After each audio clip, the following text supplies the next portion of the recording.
Bueno, fueron varios días, ya volviendo al plano local nuevamente, fueron varios días sin clases. Sin embargo, a partir de hoy, muchas instituciones educativas volvieron a la normalidad. De hecho, sus directores dicen que el 90% ya volvió a asistir a clases.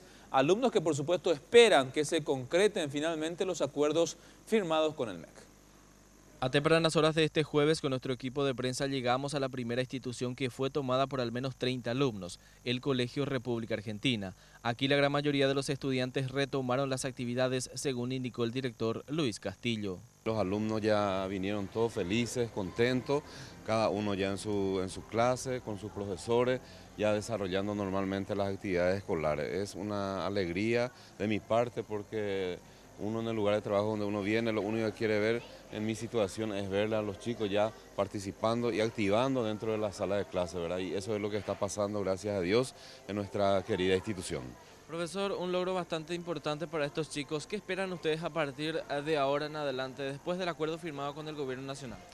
Y yo creo que es un logro muy importante, ¿verdad? Para toda la comunidad educativa, todo el sistema educativo, vamos a decirle, ¿verdad? Porque cualquier cambio trae buenas esperanzas, ¿verdad? Castillo dijo que este colegio cuenta con al menos 400 alumnos en los turnos mañana y tarde. Además comentó que se verá la forma de recuperar las clases de los 4 días de inasistencia de los estudiantes. En el marco de la regularización de las clases, otra de las instituciones que también visitamos fue Asunción Escalada. Aquí los alumnos ya retomaron las actividades normales y la gran expectativa de la institución es que Enrique Riera como ministro de Educación cumpla la expectativa y por supuesto el compromiso firmado con los estudiantes. Bueno, en realidad esperamos que se cumpla con ese acuerdo porque es muy importante, ¿verdad? La lucha de nuestros estudiantes y muy importante también de que hayan llegado a ese acuerdo porque en realidad existen varias instituciones educativas en cuanto a infraestructura que tienen serias dificultades.